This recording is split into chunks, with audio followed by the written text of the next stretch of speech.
Some battles are fought with swords and some with words. But the most brutal wars are often waged in silence behind the closed doors of a marriage and the polished wood of a courtroom. Today's story is about one such war. It's about Damian Sterling, a man who had everything: a real estate empire, a beautiful wife, and a secret life of deceit. He thought he could discard his wife of 15 years like a worn-out suit, bringing his flashy mistress to court to witness her final humiliation. He wanted to leave her with nothing, but he forgot one crucial detail about the woman he married, a secret she had kept for over a decade. And in that courtroom, a formidable judge was about to teach him that the only thing more costly than his arrogance would be the truth. The air in courtroom 4B of the San Francisco Superior Court was thick with a tension so palpable it felt like a physical weight. It was a sterile, impersonal room, beige walls, fluorescent lighting humming overhead, and rows of uncomfortable-looking wooden benches. Yet on this Tuesday morning, it was the stage for a deeply personal execution. And Damian Sterling was holding the axe. He sat at the respondent's table, a portrait of success carved from arrogance. His suit was a custom Tom Ford, a deep charcoal gray that probably cost more than the car the bailiff drove. His salt and pepper hair was perfectly styled, and a Patek Philippe watch peeked from his cuff, winking under the harsh lights. He wasn't just a man, he was an institution. Sterling Holdings. His real estate development firm had its name plastered on half the new skyscrapers piercing the San Francisco skyline.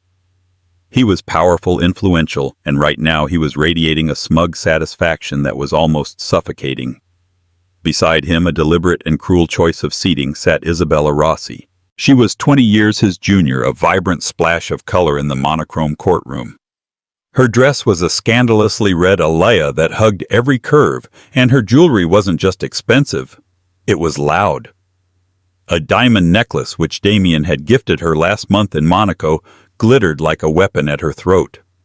She tossed her long raven black hair, her painted lips curled into a faint victorious smirk. She was the victor, the prize, the future Mrs. Sterling. Her presence here was not a coincidence. It was a statement. It was the final public twist of the knife in the back of the woman sitting opposite them. That woman was Catherine Sterling. To an outside observer, Catherine looked like a ghost. She sat at the petitioner's table, ramrod straight, her hands clasped tightly in her lap. She wore a simple navy blue suit, well-tailored but unremarkable. Her honey blonde hair was pulled back into a severe bun, and her face, once luminous, was pale and drawn. There were no tears, just a profound, bone-deep weariness in her blue eyes. She hadn't wanted this public spectacle. She had begged Damian for a quiet, private mediation. His response had been a terse text message: "The world is going to see you for what you are, a nobody who is owed nothing." And so here they were. Her lawyer Samuel Chen was a stark contrast to Damian's high-powered legal shark. Sam was young, unassuming, with glasses that seemed a little too big for his face. He came from a small boutique firm and had been recommended by a friend from a charity board Catherine sat on. He seemed utterly outmatched by Marcus Thorne, Damian's attorney. Thorne was a legend in divorce court, a man known for his silver tongue and scorched earth tactics. He looked like a predator who had just spotted a wounded fawn.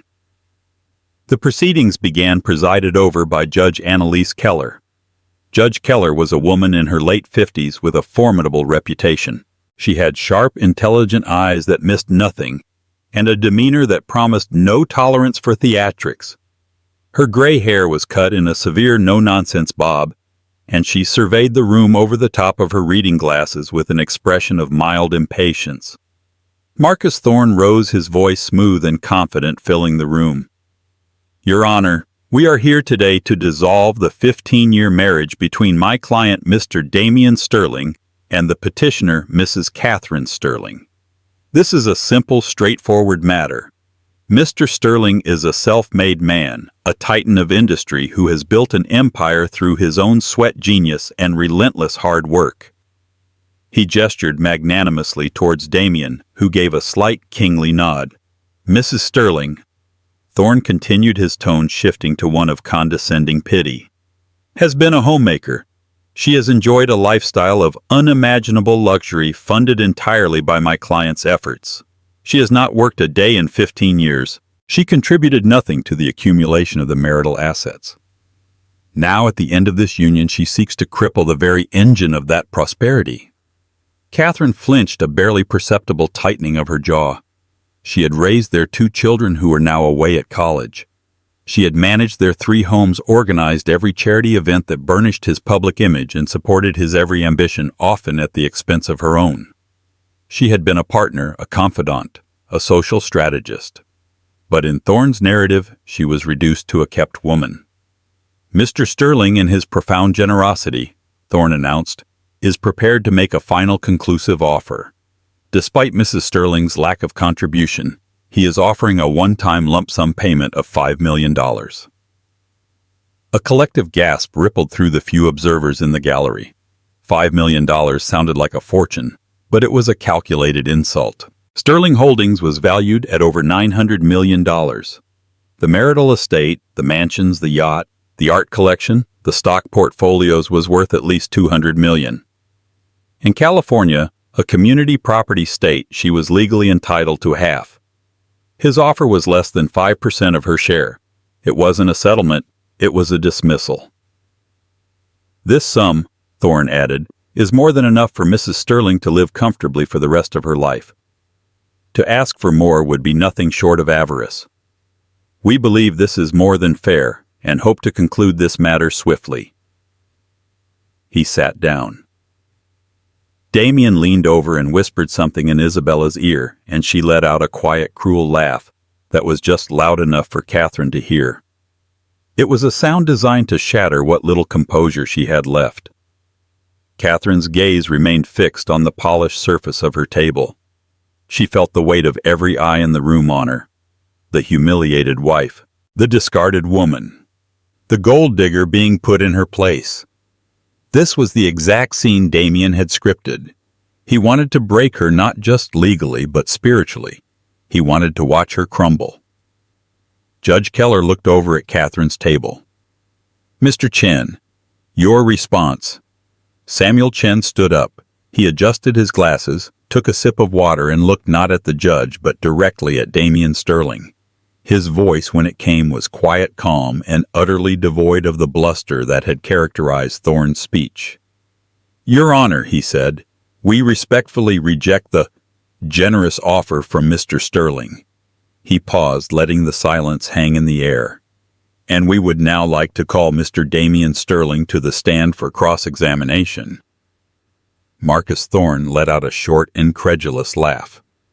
Damian just smirked. This was going to be fun. He was ready to swat away this lightweight lawyer like a fly. He confidently strode to the witness stand, took the oath, and settled into the chair, looking as if he were about to be interviewed for the cover of Forbes, not cross-examined in his own divorce. The humiliation, he thought, was about to be complete. Damian Sterling sat in the witness box like a king on a throne. He crossed his legs, adjusted the knot of his silk tie, and met Samuel Chen's gaze with an expression of bored amusement. He was untouchable, and he knew it. This young lawyer was about to embarrass himself. Sam Chen approached the witness stand, a single manila folder in his hand. He didn't have the swagger of Marcus Thorne. He had the quiet, methodical air of a librarian or an academic. Mr. Sterling, Sam began, his voice even. Let's talk about your company, Sterling Holdings. It was founded 17 years ago, correct? That's right. Damian said, his tone dismissive. I started it with a small loan and a big idea. Built it from the ground up. And your wife, Catherine, you married her 15 years ago, 2 years after you founded the company. Yes, she was a secretary at a firm I did business with. I gave her a life she could only have dreamed of. The jab was deliberate, aimed directly at Catherine, who sat stoically, her expression unreadable. Thorne shifted in his seat, a pleased smile on his face. His client was handling this perfectly. I see, Sam said, making a small note. Now Sterling Holdings is the parent company, but it has numerous subsidiaries, does it not? Of course, Damian said, puffing out his chest. Any large corporation does. It's standard business practice. For tax purposes, liability shields. Business 101. I understand. Could you list some of those subsidiaries for the court? Damian scoffed. All of them. We have dozens. Sterling Properties, Sterling Construction, Sterling International. Let's be more specific, Sam said, opening his folder for the first time. Are you familiar with a subsidiary named Aegean Holdings, LLC? A flicker of something annoyance, perhaps a shade of caution, crossed Damian's face. It was there and gone in a second. It sounds familiar. It's likely a holding company for one of our overseas projects. Based in the Cayman Islands, is that correct? As I said, for tax purposes. It's all perfectly legal and above board counsel. Damian's voice had a new edge to it, a hint of steel beneath the velvet. Marcus Thorne stood up. Objection, Your Honor. What is the relevance of my client's corporate structure to this divorce proceeding? Mr. Chen is on a fishing expedition. Judge Keller looked at Sam. Mr. Chen, where are you going with this? Your Honor, Sam said calmly. Mr. Thorne has made the argument that my client contributed nothing to the marital assets. I am attempting to establish a clear and accurate picture of what precisely those assets are. I believe the structure of Sterling Holdings is directly relevant to its true valuation. Judge Keller considered this for a moment. I'll allow it for now, Mr. Chen, but get to the point. Thank you, Your Honor. Sam turned back to Damian. Aegean Holdings, LLC. According to its incorporation documents, it owns a single asset, a 180-foot yacht named the Serenity. Do you know this vessel? Damian's jaw tightened. It's a corporate asset, used for entertaining clients hosting events. Is that so? And who are the primary signatories on the Aegean Holdings account at the Grand Cayman Bank and Trust? I would have to check with my accounting department. I don't get involved in that level of minutia. It was a classic CEO's deflection, plausible deniability. Perhaps I can refresh your memory, Sam said, pulling a document from his folder. It was a bank statement. This statement from last May shows a wire transfer from Aegean Holdings for $250,000 to a jeweler in Paris. The memo line reads, Client Appreciation Gift. Was there a major corporate event in Paris last May? Mr. Sterling. Damian's face was a mask of stone. I'd have to check my calendar. Let's talk about another entity. Sam pressed on, not giving him a moment to recover. Viridian Investments S.A., a Panamanian corporation, another one of your subsidiaries. I believe so. This company, Viridian Investments, seems to specialize in art. It purchased a Picasso sketch last year for $1.8 million and a Degas sculpture 2 years before that. Are these also for entertaining clients? Art is an investment. The company diversifies its portfolio. Damian's answers were getting shorter clipped. The smirk was long gone. Thorne was on his feet again. Your Honor, this is harassment. My client's business dealings are complex. These are questions for a CFO, not for a divorce hearing. Mr. Sterling presented himself as the sole architect of his fortune. Judge Keller stated, her voice sharp. He should therefore be able to answer fundamental questions about it. Your objection is overruled, Mr. Thorne. Sit down. Thorne sat, his face now a thundercloud. He shot a look at Damian, a look that said, what is going on? Sam continued, his pace quickening. And what about Olympus Management Services, a consulting firm registered in Delaware? It seems to have only one client, Sterling Holdings, and it has only one employee to whom it paid a consulting fee of $2 million last year. Mr. Sterling, can you tell the court the name of this highly valued consultant? Damian stared at Sam Chen, his eyes blazing with fury. He was no longer looking at an outmatched lawyer. He was looking at an executioner. He knew the name. He knew who the consultant was. He could feel her gaze on him from across the room. He glanced at Isabella. Her face, once so confident, was now pale. The gaudy necklace seemed to be choking her. Olympus Management Services was her company. A shell company he'd set up for her, a way to funnel money to her tax-free. I do not recall. Damian finally spat out, his voice a low growl. The lie was flimsy, pathetic, and everyone in the room knew it. You don't recall paying someone $2 million? Sam asked with an air of polite disbelief. A staggering sum, more I might add than the initial offer you made to your wife for 15 years of her life. The barb hit its mark. Damian's knuckles were white where he gripped the edge of the witness box. The hunter was now the hunted, trapped in the light, and he had no idea how this quiet, unassuming lawyer knew exactly where all the traps were buried. He looked over at his own counsel, Marcus Thorne, for help, but Thorne looked just as stunned as he was. Then Damian's eyes fell on Catherine. For the first time, she was looking directly at him. There was no pain in her eyes anymore, no weariness. There was only a cold, clear, and calculating intelligence. It was a look he had never seen before. Or perhaps a look he had simply refused to see for a very, very long time. In that moment, a sliver of ice-cold dread pierced through his arrogance. The information wasn't coming from some private investigator Sam Chen had hired. The source was in the room, and it was his wife. The atmosphere in the courtroom had undergone a radical transformation. The smug certainty had evaporated, replaced by a thick, anxious silence. Damian Sterling, the titan of industry, was visibly floundering on the witness stand. His blustering denials were becoming weaker, his composure cracking like thin ice under Sam Chen's relentless surgical questioning. Marcus Thorne, feeling the case slipping through his fingers, frantically scribbled notes, trying to formulate a defense against an attack he didn't understand. How did this no-name lawyer have access to Cayman Islands bank statements and Panamanian art purchase records? It was privileged corporate information shielded by layers of legal firewalls. It smelled of corporate espionage, of a data breach. He could build a case around that, get the evidence thrown out. Sam Chen let the silence stretch, allowing Damian's lie about the $2 million consulting fee to hang in the air, stinking of perjury.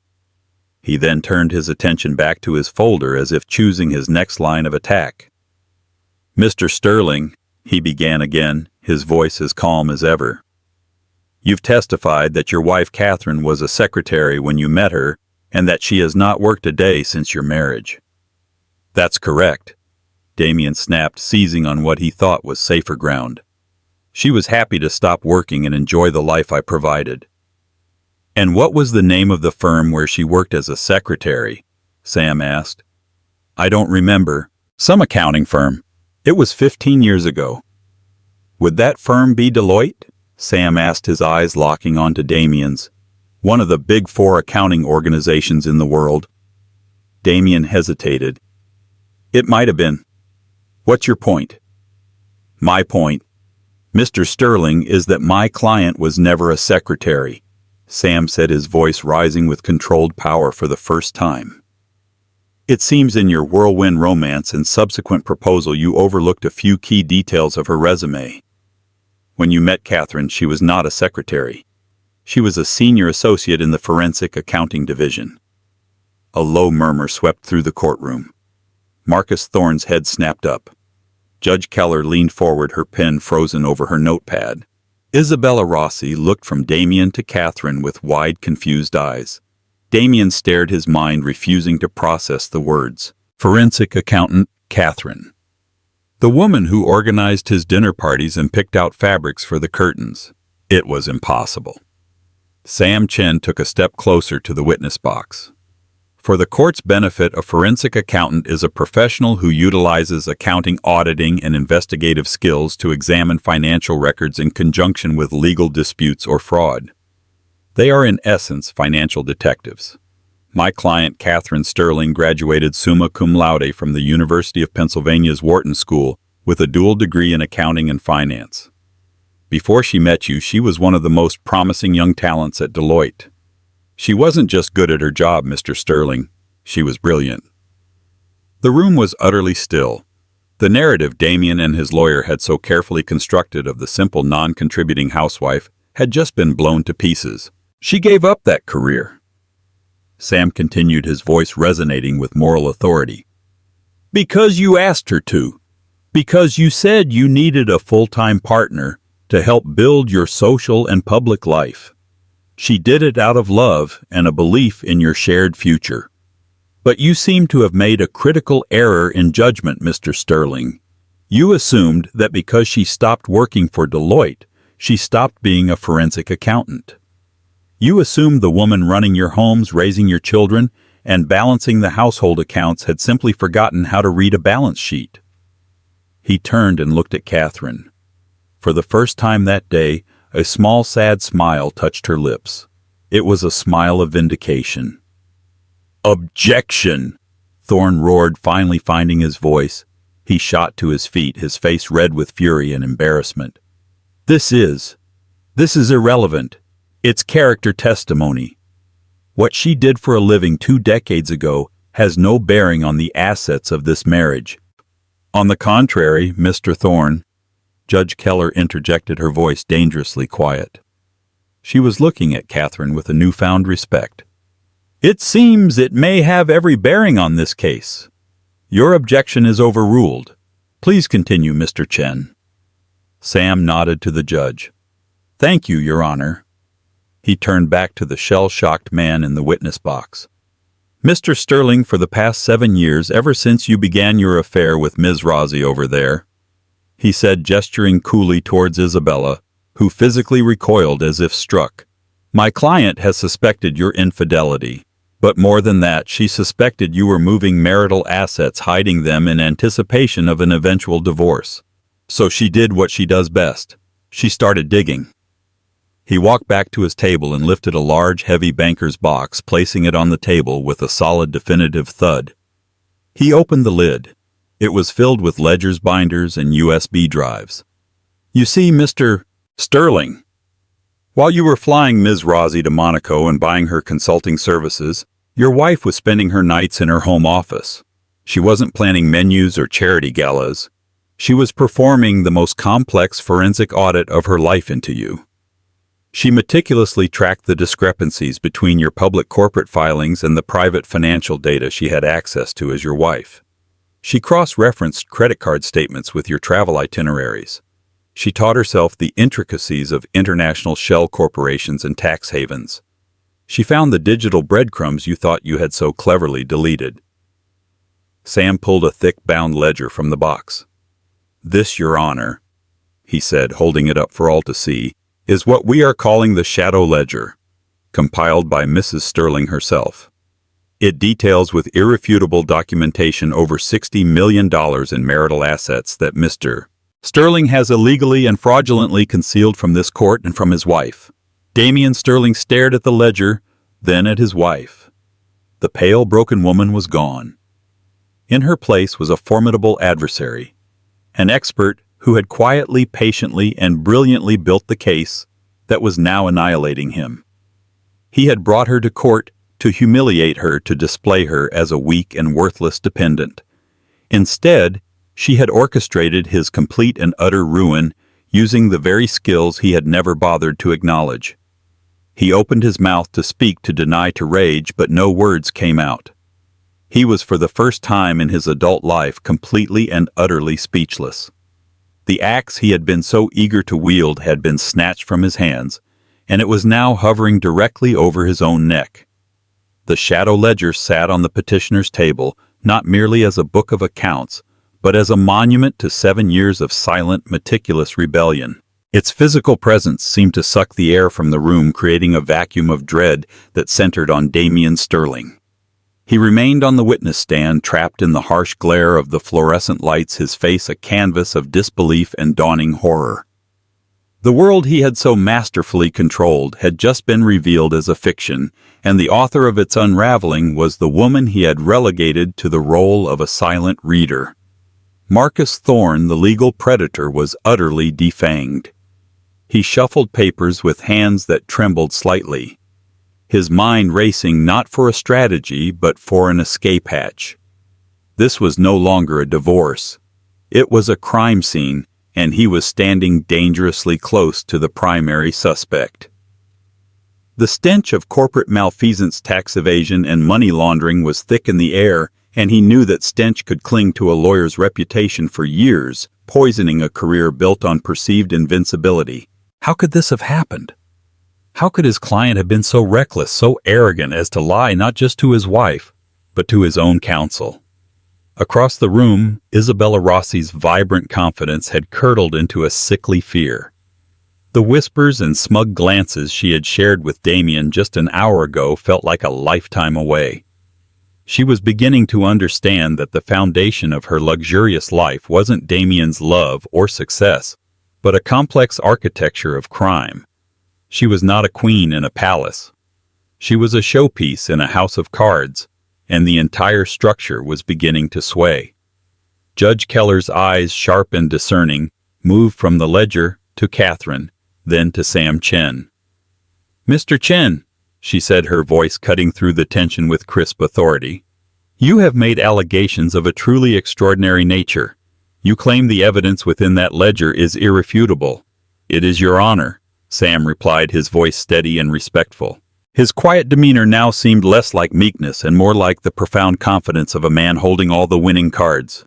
"Every entry is supported by primary source documentation. With the court's permission, my client and I would like to illustrate the depth of Mr. Sterling's deception." "Permission granted," the judge said, her gaze settling on Damian with the intensity of a hawk spotting its prey. "Please, Mr. Chen, unveil this conspiracy for us." Sam moved with a deliberate, unhurried pace to a large easel that had been set up earlier. The move itself was theatrical in its simplicity. He wasn't a showman like Thorne. He was a teacher about to deliver a lecture, and the entire courtroom was his class. He began to affix large, clear copies of documents to the board. "Let us begin with the crown jewel of Mr. Sterling's hidden portfolio," Sam announced, his voice filling the suddenly intimate space of the courtroom. "A 180-foot feed ship yacht named the Serenity. Mr. Sterling has testified that this is a corporate asset used for entertaining clients." He pointed to the first document, a bill of sale from a Dutch shipyard. Exhibit A. The purchase agreement. As you can see, the final price was $14,700,000.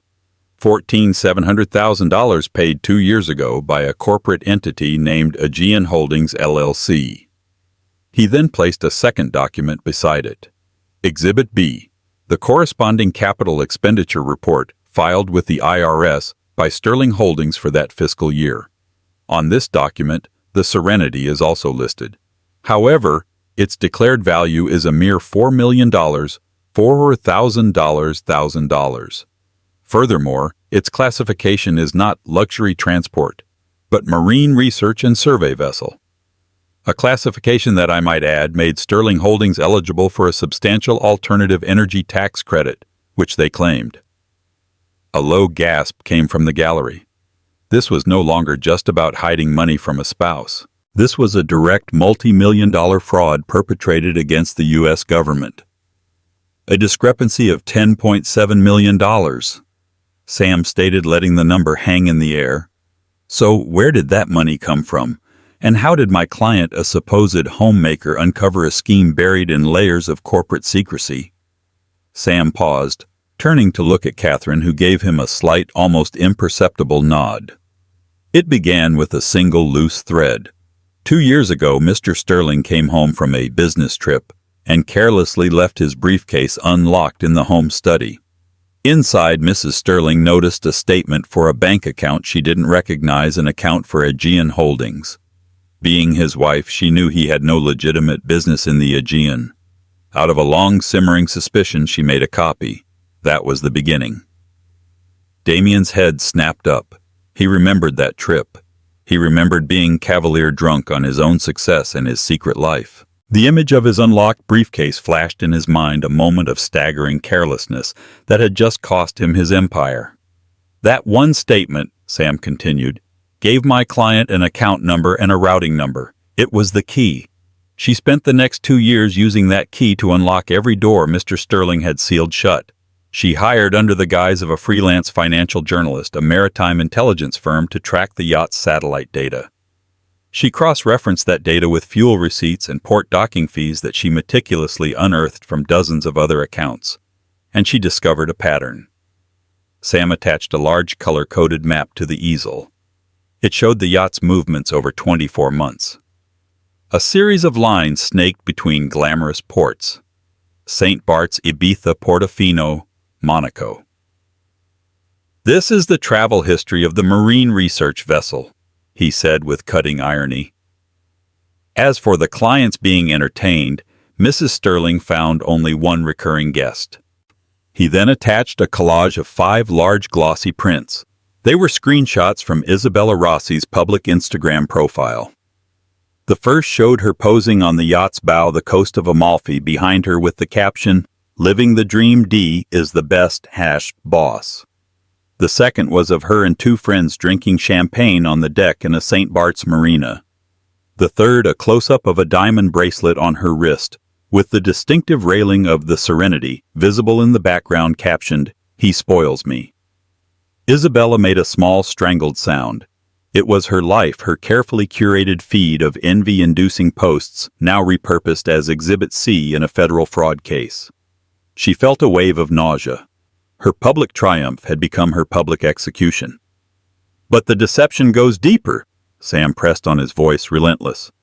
"How was the yacht paid for?" Mrs. Sterling traced the $10.7 million shortfall back to its source. It was systematically siphoned from the budgets of 3 major Sterling Holdings construction projects through a classic inflated invoicing scheme.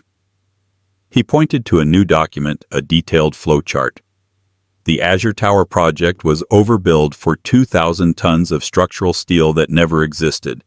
The Meridian Bridge project paid a geotechnical consultant in Singapore, a shell company that consisted of nothing more than a mailbox, $3 million for a report that was never delivered.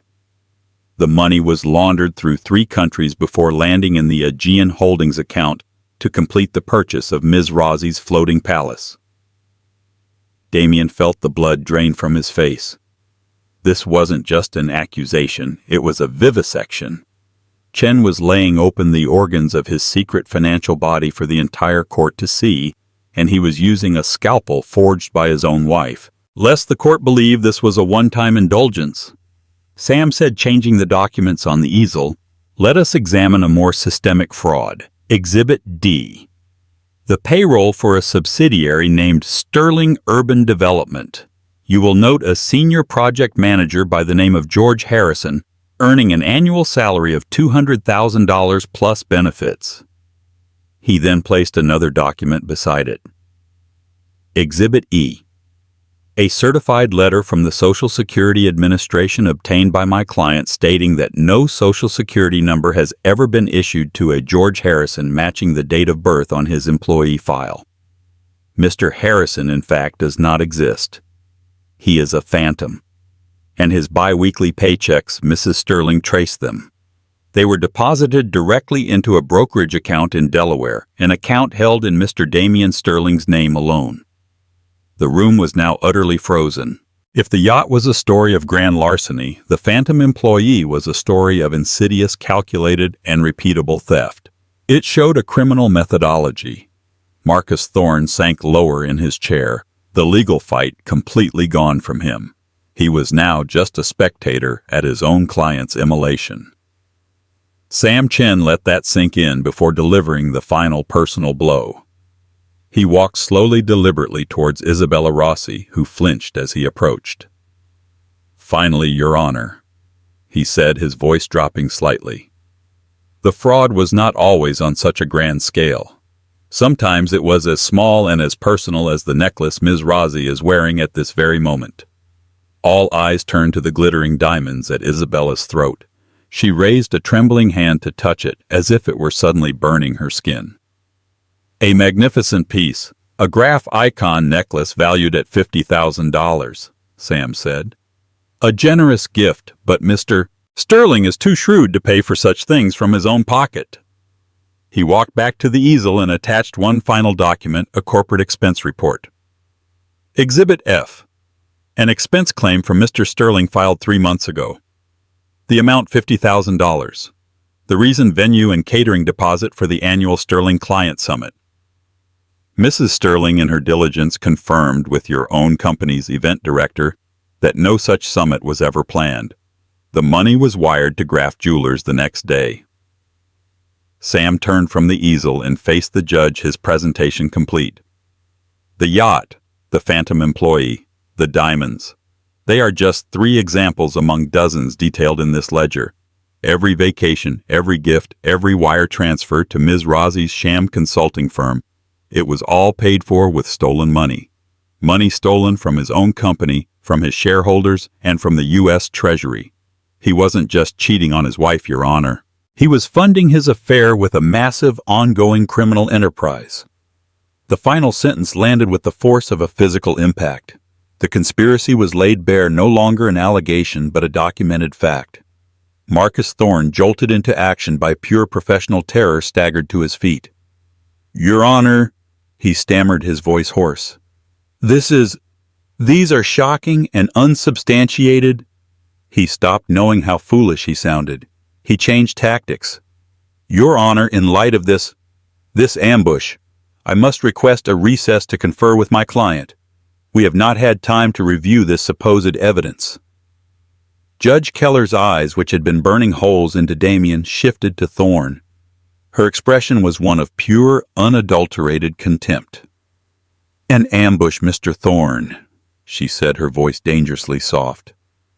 The only ambush here was the one your client planned for his wife, and supposed evidence. I have seen bills of sale, bank records, and your client's own fraudulent filings. This is not supposition, this is fact. She stood up, a towering figure of judicial rage.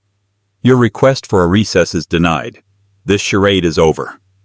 Her gaze swept the room before landing on the bailiff at the rear. Officer, Judge Keller commanded, her voice ringing with absolute authority. Lock the doors to this courtroom. No one leaves. The sharp, metallic click of the courtroom door lock being engaged by the bailiff was a sound of profound and terrifying finality. It was not loud, but in the supercharged silence of courtroom 4B, it echoed like a cannon shot. It was the sound of a world shrinking, of an escape route being sealed. For Damian Sterling, sitting exposed on the witness stand, it was the sound of his universe collapsing into a singularity of his own making. The air itself seemed to change. The sterile, impersonal atmosphere became charged, heavy, and judgmental. The hum of the fluorescent lights overhead, once a mundane background noise, now seemed to buzz with an accusatory energy. For the first time in his life, Damian Sterling felt small. The tailored Tom Ford suit, his armor of success, suddenly felt cheap and confining, like a costume on a man about to be unmasked in front of the entire world. His mind, usually a sharp and ruthless instrument of calculation and strategy, was a maelstrom of denial and rage. This can't be happening. The thought repeated itself, a useless mantra against the tide of reality. He looked at Marcus Thorne, his high-priced legal gladiator, who now sat pale and slack-jawed, looking less like a shark and more like a beached fish. Contempt curdled in Damian's gut. Useless. I paid a fortune for the best, and this is what I get. He then allowed his gaze to drift to Isabella. Her beautiful, once arrogant face was a ruin of smeared mascara and raw panic. The vibrant red of her dress seemed garish now, a beacon of their shared guilt. He felt no sympathy, only a surge of disgust. She was a liability, a beautiful, expensive, and incredibly stupid liability, who had documented their entire sordid affair on social media for the world, and now this court to see. She was a weakness he had allowed himself, and he hated her for it. Finally his eyes landed on Catherine, and there the rage faltered, replaced by something far colder and more terrifying awe. She sat with an unnerving stillness, her back ramrod straight, her hands resting calmly on the table beside the damning shadow ledger. There was no gloating in her expression, no hint of vengeful pleasure. There was only a quiet, resolute finality. He had looked at this woman for 15 years and seen a reflection of his own success, a beautiful, well-managed accessory. He had never truly seen her. Now he did. He saw the Wharton-educated mind, the forensic accountant's precision, the silent, patient intelligence that he had dismissed and disdained. He had thought he was playing chess with a pawn, only to discover at the final move that she had been the Grandmaster all along. Judge Annalise Keller surveyed this tableau of ruin from her bench. Her face was a mask of cold judicial fury. She slowly, deliberately removed her reading glasses and placed them on the polished wood of her bench, the gesture signaling that what was to come was not from a script, but from the very heart of her authority. "Mr. Sterling," she began, and her voice, though not raised, cut through the thick silence with the chilling precision of a scalpel. "You walked into my courtroom this morning under the gross misapprehension that it was a stage for your personal theater of cruelty. You believed that the law was a tool to be manipulated, that justice was a commodity to be purchased, and that human dignity was something you had the right to strip from another person at will." She leaned forward slightly, her eyes dark and penetrating, locking onto his. "Let me be unequivocally clear. This room is not a stage. It is a sanctuary of the law. And the law, sir, is not a toy for arrogant men to play with. It is a shield for the innocent and a sword for the truth. Today you have witnessed both of its functions." She paused, allowing the weight of her words to press down on him. Damian felt a tremor start in his hands and fought to control it. "You built an empire, Mr. Sterling. An impressive achievement on its face. But it is an empire built on a rotten foundation. You have leveraged deceit as your primary business strategy. You have confused cleverness with wisdom, and you have committed the narcissist's cardinal sin. You believed your own lies. You were so convinced of your wife's insignificance that you never once considered she possessed the very skills required to expose your entire fraudulent enterprise." The judge shifted her gaze to Catherine, and for the first time a flicker of something other than anger appeared in her eyes. It was a deep, profound respect. "Mrs. Sterling," she said, her tone softening almost imperceptibly, "you have endured a betrayal that would have shattered most people. For years you have lived a life of quiet dignity while being subjected to gaslighting, infidelity, and a conspiracy to defraud you of your rightful share. Yet instead of breaking, you chose to act. You used the formidable intellect that you put aside for the sake of your family, and you painstakingly, brilliantly, and courageously uncovered the truth. The work you have done is not just grounds for a divorce settlement. It is a public service. You have my deepest admiration." Catherine inclined her head, a single graceful acknowledgement. Inside a dam she had been holding back for 7 long years finally began to crumble, not in a flood of tears, but in a quiet, internal release. She remembered the night she'd found the first real proof, a credit card statement tucked into the wrong suit pocket, detailing a dinner for 2 at a restaurant in Paris on a week he was supposedly at a solo conference in Berlin. The lie was so careless, so arrogant. That was the night the grief had turned to resolve. That was the night the wife became the investigator. Every lonely hour after that, every complex spreadsheet, every moment of fear that he would discover her was validated in this single powerful moment of recognition. Judge Keller put her glasses back on, her expression once again hardening into a mask of judicial steel. "Therefore, I will now render my verdict and issue the subsequent orders that will define the consequences of your actions, Mr. Sterling." She picked up her gavel, holding it loosely in her hand as she began to pronounce sentence on his life. 1. The petition for the dissolution of the marriage is granted. On this, both parties are in agreement, and it is the only thing they will likely ever agree on again. A formality, but it still struck Damian like a physical blow. It was real. 2. The settlement offer presented by the respondent is hereby stricken from the record. I am classifying it not as an offer, but as a deliberate and contemptuous act of fraudulent misrepresentation designed to mislead this court. Mr. Thorne, she said, glancing at the lawyer without pity, consider that a mark upon your record. Thorne visibly paled, his professional reputation crumbling before his eyes. 3. We come to the division of the marital estate. California is a community property state mandating a 50-50 split. However, the law provides exceptions in cases of egregious financial misconduct, concealment, and breach of fiduciary duty between spouses. What has been presented today is perhaps the most comprehensive example of such a breach I have ever seen. Therefore, the court orders an asymmetrical division. Mrs. Catherine Sterling is awarded 70% of the entire marital estate. This includes the full, unadulterated value of Sterling Holdings and all known and concealed assets identified in her shadow ledger. A court-appointed receiver will oversee the valuation and liquidation necessary to fulfill this judgment.